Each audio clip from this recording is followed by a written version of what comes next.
اعوذ باللہ من الشیطان الرجیم بسم اللہ الرحمن الرحیم الحمد للہ رب العالمین وصلی اللہ علی محمد وآلہ الطاہرین اللہم صلی علی محمد وآل محمد وعجل فرجہم. السلام علیکم ورحمۃ اللہ وبرکاتہ. وعلیکم السلام ورحمۃ اللہ وبرکاتہ. خیریت سے آپ سب لوگ ٹھیک ہیں؟ جی ظرفیشہ میم، انیس فاطمہ، ہنا میم نکھر جی تیار ہیں؟ جی فاطمہ، الحمدللہ. آغا نہال، روزی میم، روحی میم، ثانیہ، زہرا، امونی، شیشمہ میم، رفت فاطمہ. ہنا میم جی نکھت جی کدھر ہیں؟ الحمدللہ.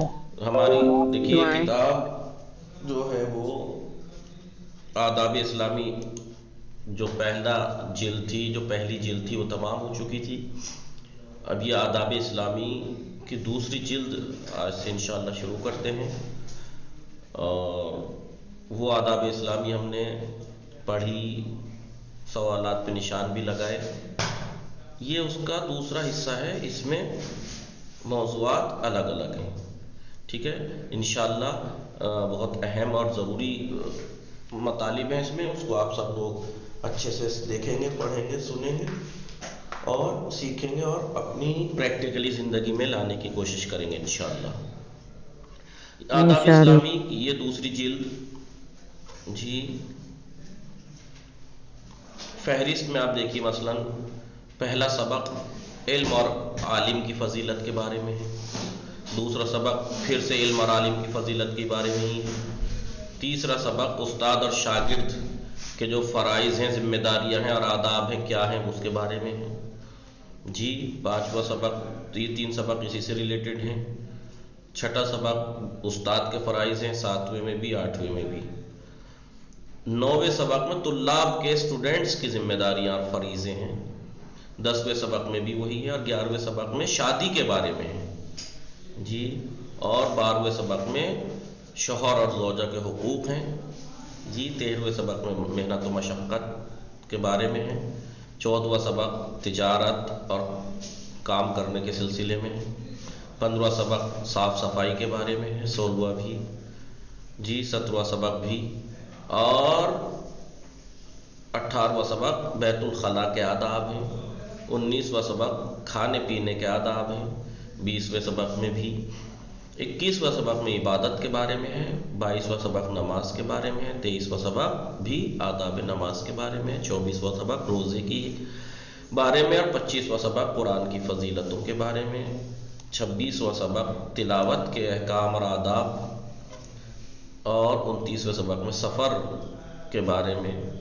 اور 30ویں سبق میں بھی سفر کے ریلیٹڈ اس کے بارے میں کیا چیز کیا ہیں آداب ہیں وہ بیان کیے گئے ہیں. ٹھیک ہے، لہٰذا پہلا سبق ہم شروع کرتے ہیں. علم اور عالم کی فضیلت. علم کی کیا فضیلت ہے اور عالم کی کیا فضیلت ہے. پہلا سبق علم اور عالم کی فضیلت. آپ جانتے ہیں کہ علم اگر کوئی سکھا سکتا ہے تو عالم سکھاتا ہے. اور علم کے لیے آپ جانتے ہیں کہ ہمارے مذہب، ہمارے دین اسلام سے زیادہ کسی مذہب نے اتنا زور تعلیم پہ نہیں دیا جتنا ہمارے مذہب نے دیا ہے. جی ہمارے مذہب نے یہاں تک رسول نے کیا فرمایا، اطلبوا العلم من المہد الی اللحد، گہوارے سے قبر تک علم حاصل کیجئے. لہٰذا یہ نہ سوچے کوئی کہ میں نے 30 سال کراس ہو گیا، اب تو پڑھائی کی عمر نہیں رہی. یہ نہیں. ایک مسلمان قبر میں جانے تک علم حاصل کرتا ہے، سیکھتا ہے کچھ اور اس سے استفادہ کرتا ہے. جی ایک واقعہ بھی ہے مشہور شخصیت کا، شاید جابر بن حیان یا کوئی ایسے ہی بڑے شخص تھے. جب وہ بیمار تھے اور موت ٹائم نزدیک تھا، تب بھی انہوں نے اپنے دوست آیا جب ان سے ملنے تو ان سے کوئی مسئلے پہ گفتگو کرنی شروع کی، تو انہوں نے کہا یہ کون سا وقت ہے بھائی سوال جواب کرنے کا یا علم اس کا؟ بولا جاہل جانے سے بہتر ہے کہ میں کچھ جان کے جاؤں. جی لہذا علم کی اتنی اہمیت بیان کی گئی ہے کہ جس کو جاننے کے بعد ہر مسلمان کا فریضہ ہے کہ وہ علم کو اہمیت دے. اور پھر ظاہر سی بات ہے جو علم سکھا رہا ہے وہ عالم، اس کے بھی کچھ حقوق، کچھ اہمیت، کچھ فضیلت ہیں جو اسلام نے بیان کی ہے. مذہب اسلام میں زندگی کے دوسرے معاملات کی طرح تعلیم حاصل کرنے اور دوسروں کو تعلیم دینے کے بارے میں، خود سیکھو اور دوسروں کو سکھانے کے بارے میں مخصوص آداب و قوانین اس میں ہمارے دین میں موجود ہیں، جن میں سے بعض رعایت جو ہے وہ استاد یا مدرس کے لیے ضروری ہے کہ یہ استاد کو یہ چیزیں رعایت کرنی چاہیے. جی جبکہ کچھ باتیں ایسی ہیں جن کا خیال رکھنا طالب علم اور بچوں کے اوپر ضروری ہے، لازم ہے. اس سلسلے میں اسلام نے جو آداب بیان کیے ہیں آئندہ درسوں میں آپ ان سے واقف ہوں گے، جانیں گے انہیں آپ. لیکن پہلے علم اور عالم کی اہمیت اور ان کے مقام و مرتبے کو جاننا ضروری ہے کہ علم کا کیا مقام ہے. جی کو بالکل آواز نہیں آئی. لہذا دین اسلام میں، مذہب اسلام میں اور معاملات کی طرح جی تعلیم حاصل کرنے، علم حاصل کرنے، سیکھنے اور سکھانے کے بارے میں بھی قوانین اور آداب موجود ہیں. ان میں سے کچھ وہ ہیں جو استاد کو رعایت کرنی چاہیے اور کچھ وہ ہیں جو طالب علم اور بچوں کے اوپر لازم ہے کہ ان کا وہ خیال رکھیں. جی ان آداب کو آئندہ درسوں میں بیان کریں گے، لیکن اس سے پہلے ہم علم اور عالم کی اہمیت، علم کی کیا اہمیت اور مرتبہ ہے، عالم کی کیا اہمیت اور مرتبہ ہے، اس مقام کو جاننا ضروری ہے. الف، علم اور عالم کی اہمیت قرآن مجید کی نگاہ میں. نمبر 1، پیغمبر اکرم صلی اللہ علیہ وآلہ وسلم پر جو آیات کریمہ سب سے پہلے نازل ہوئی، دیکھیے ہاں سب سے پہلے جو آیت نازل ہوئی آپ کو یاد ہے، اقرأ بسم اللہ الرحمن الرحیم، اقرأ بسم ربک الذی خلق. سب سے پہلا ہی ورڈ جو آپ پر وحی کا نازل ہوا وہ کیا تھا؟ اقرأ، پڑھیے. جی جو آیات کریمہ سب سے پہلے نازل ہوئی تھی ان میں انسان کی خلقت کے بعد سب سے پہلے جس نعمت کا تذکرہ کیا گیا وہ علم ہی کی نعمت ہے، نعمت علم ہے. اقرأ، جیسا کہ ارشاد ہوتا ہے اقرأ بسم ربک الذی خلق، پڑھیے اس رب کے نام سے کہ جس نے خلق کیا. خلق الانسان من علق، جس نے انسان کو جمے ہوئے خون سے پیدا کیا. اقرأ وربک الاکرم، پڑھو کہ تمہارا رب بہت کریم ہے. الذی علم بالقلم، جس نے تمہیں قلم سے جی تعلیم دی. علم الانسان ما لم یعلم، اور اس نے انسان کو سکھایا جو وہ نہیں جانتا تھا. آپ خود سوچئے علم کی کتنی اہمیت ہے کہ خداوند عالم نے جو پہلی آیات رسول اکرم پہ نازل فرمائی ان میں سے پڑھنے کا کتنا کے بارے میں بتایا کہ ایک نعمت یہ بھی ہے کہ اس نے لکھنا سکھایا، پڑھنا سکھایا. جی قرآن کی سب سے پہلی سورہ، مطلب سب سے پہلے قرآن میں سورہ اقرا نازل ہوئی تھی؟ نہیں، مکمل نہیں ہوا تھا. کچھ آیتیں 5 آیتیں نازل ہوئی تھیں، لیکن مکمل سورہ کوثر یا سورہ حمد کے بارے میں کہ یہ مکمل سورہ وہ نازل ہوا تھا، لیکن سب سے پہلی آیتیں یہی اقرأ بسم ربک الذی، یہ 5 آیتیں نازل ہوئی. 5 آیت پہلی شروع کی، جی پہلے شروع کی 5 آیتیں. جی اصل میں پتہ ہے کیا ہے، ایسا نہیں ہوتا تھا کہ آیتیں نازل ہوئی پورا سورہ پورا ہو گیا پھر اس کے بعد دوسری آیتیں نازل ہوئی، نہیں. جی مثلا جیسے اس سورے کی 5 آیتیں، ادھر کی 5 آیتیں نازل ہو گئی، اب کچھ اور نازل ہونے لگی، پھر ادھر کی نازل ہونے لگی، پھر بعد میں بعض تو ایسے ہیں کہ جو شروع میں آیتیں نازل ہوئی اس کے بعد آخر میں نازل ہو کے مکمل ہوئے ہیں سورے.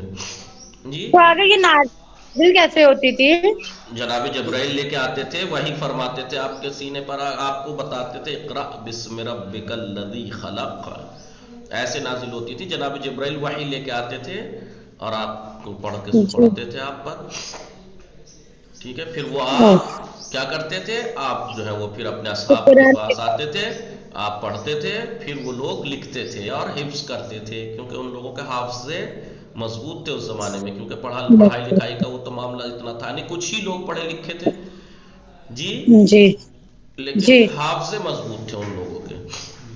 لیکن کچھ جو لوگ لکھنا پڑھنا جانتے تھے، مولائے کائنات آپ لکھتے تھے، رسول نہیں لکھتے تھے، کبھی آپ نے قلم نہیں اٹھایا، وہ ایک وجہ تھی، علت تھی، آپ نے قلم کیوں نہیں اٹھایا کبھی، جی ورنہ دنیا یہ کہہ دی تھی کہ انہوں نے گارنٹی ہو جاتی پھر تو کہ انہوں نے خود ہی نے بنا دیا یہ سب کچھ، تو آپ نے قلم نہ اٹھا کے بتا دیا کہ جس نے کبھی قلم نہیں اٹھایا زندگی میں، کسی کے بعد پڑھنے نہیں گیا، وہ انسان یہ اس طریقے کی باتیں کر رہا ہے، تو اس کا مطلب ضرور یہ کہ اس کی نہیں ہو سکتی، کسی کی تو ہے، یہ خدا کی ہے یہ، اس لیے ایسا تھا جی، ورنہ آگے دیکھیے، اس خدا کا نام لے کر پڑھو جس نے پیدا کیا ہے، اس نے انسان کو جمے ہوئے خون سے پیدا کیا ہے، پڑھو اور تمہارا پروردگار بہت کریم ہے جس نے قلم کے ذریعے تعلیم دی ہے اور انسان کو وہ سب کچھ بتا دیا جو وہ نہیں جانتا تھا، یہ ایک قرآن میں ایک یہ۔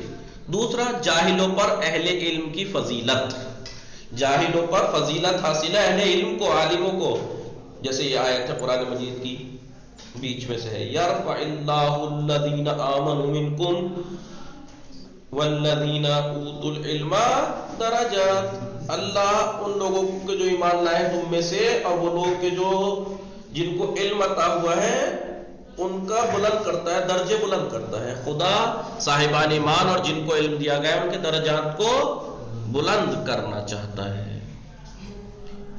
بے شمار خیر ان کو نصیب ہوگا جنہیں حکمت کا سرچشمہ مل گیا ہے، جنہیں علم و حکمت مل گئی ہے ان کے لیے بے شمار خیر ہے۔ من یؤت الحکمت، جس کو حکمت عطا کی گئی، فقط اوتیا خیرا کثیرا، جی گویا اسے خیر کثیر، یعنی علم کو خیر کثیر سے تعبیر کیا گیا ہے، علم و حکمت کو بہت خیر کثیر، بہت زیادہ خیر، اور جسے حکمت عطا کر دی جائے گویا اسے کثیر عطا کر دیا گیا، ٹھیک ہے، ٹھیک ہے۔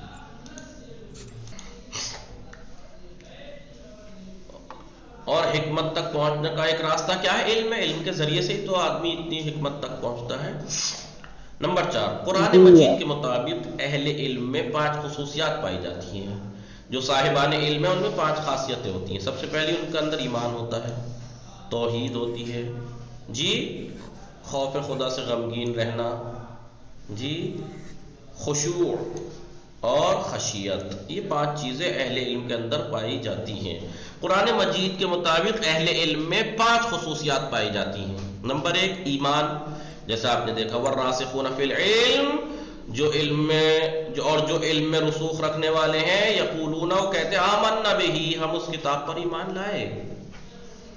توحید، جو اہل علم ہوتے ہیں وہ توحید کو شہد اللہ، اور اللہ خود گواہ ہے، انہو، کہ اس کے علاوہ لا الہ الا ہوا، اس کے علاوہ کوئی معبود نہیں، والملائکۃ، اور ملائکہ گواہ ہے، واولو العلم، اور صاحبان علم جی، اور ملائکہ اور صاحبان علم گواہ ہے کہ وہ عدل کے ساتھ قائم ہے۔ اور اہل علم کی خصوصیت کیا ہے؟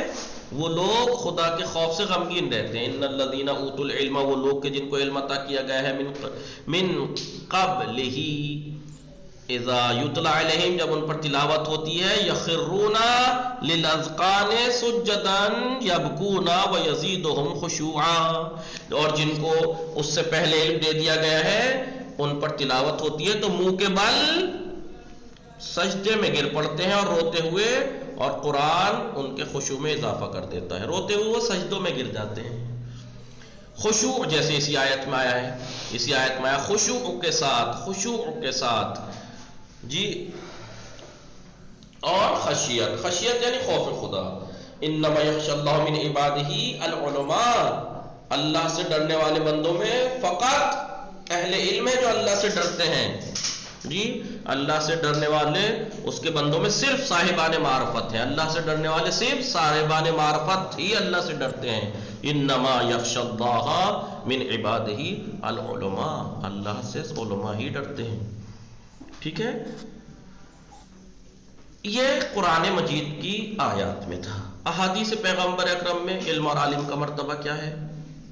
پیغمبر اکرم کیا فرماتے ہیں علم کے بارے میں اور عالم کے بارے میں؟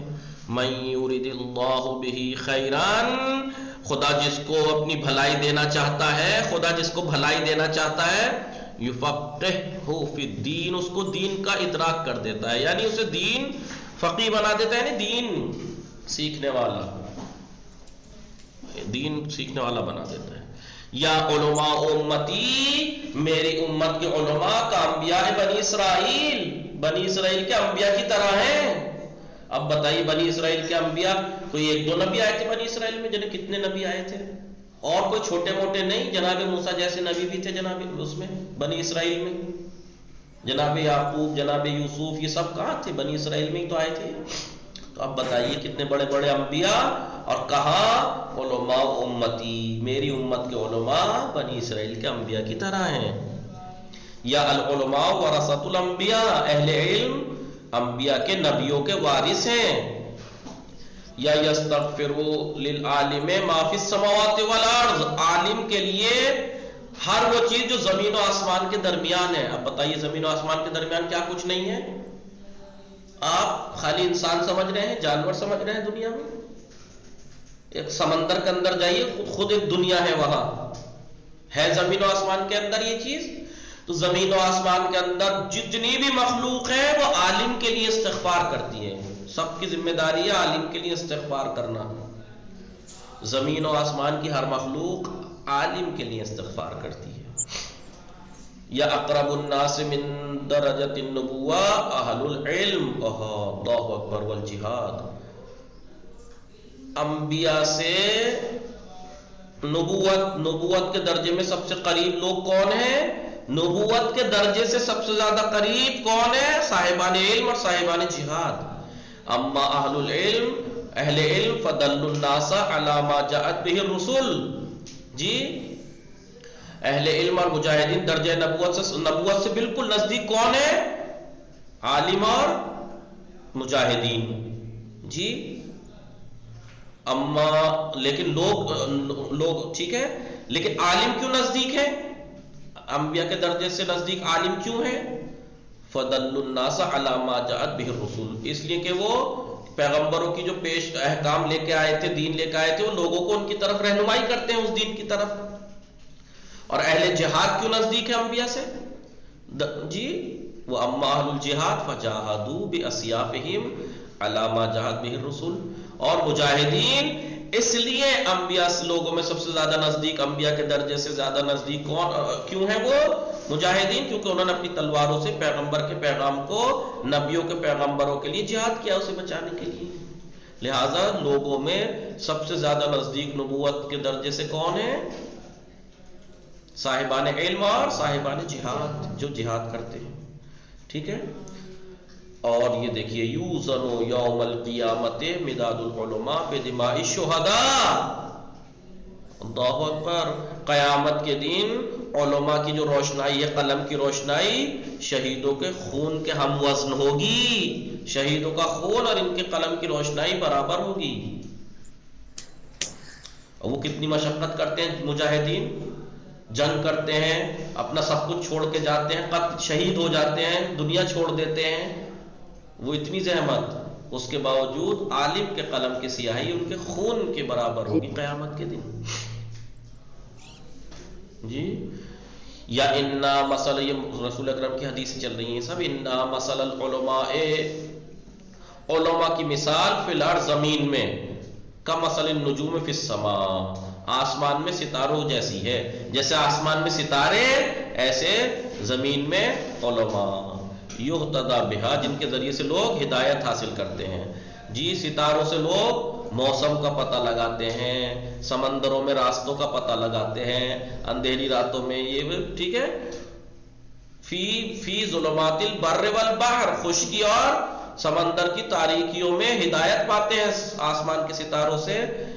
جی فَإِذَا انْتَمَسَتْ أَوْشَكَ أَن تَضِلَّ الْهُدَاةُ، جی، اور جب ان میں کوئی ڈوب جاتا ہے تو ہدایت پانے والوں کے لیے، اگر ستارے ڈوب جائیں تو کیا ہوتا ہے، ہدایت پانے والے گمراہی کے خطرات ان کے پیدا ہو جاتے ہیں، پھر انہیں گمراہ ہونے کے چانس ہیں، سمندر پہ راستہ بھٹکنے کے چانس ہیں، اندھیروں میں راستے بھٹکنے کے چانس ہیں اگر یہ تارے چھپ جائیں۔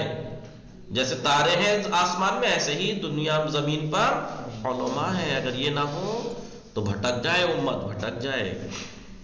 ٹھیک ہے، باقی انشاءاللہ کل پڑھتے ہیں، اس کو ضرور دیکھیے گا، یہ چھوٹی چھوٹی حدیثیں جو ہیں ان کو یاد ضرور کر لیجیے گا، ہمیشہ کام آئیں گی، ہر جگہ کام آئیں گی، پریکٹیکلی زندگی کے لیے بھی، اپنے آپ کو اصلاح کرنے کے لیے، آپ دوسروں کو بتانے کے لیے، تاکہ دوسروں کو بھی، اپنے گھر والوں کی اپنی اصلاح ہو، اور یہ چھوٹی چھوٹی حدیثیں کام آتی ہیں انشاءاللہ، ان کو سمجھیے گا، پڑھیے گا، یاد کیجیے گا۔